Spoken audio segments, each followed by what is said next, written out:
Ötən ay nə ilə yadda qaldı? Ayın önə çıxanları nələr oldu?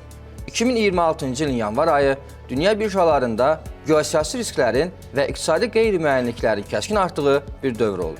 Amerikada, Avrozonada, İngiltərədə və Yaponiyada açıqlanan iqtisadi göstəricilər fonunda investor davranışları daha ehtiyatlı mövqeyə keçdi. Amerikada inflyasiyanın sabit qalması və federal ehtiyatlar sisteminin faiz siyasətinə bağlı qeyri-müəyyənliklər fonunda dollar üzərində təzyiqlər artdı.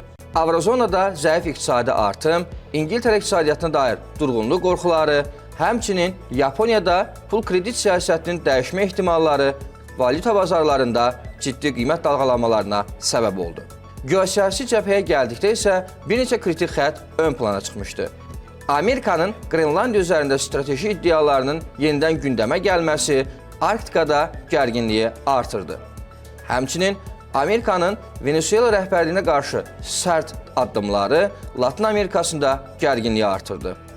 Yaxın Şərqdə davam edən geosiyasi proseslər isə enerji bazarlarında risklərin artmasına səbəb olmuşdu.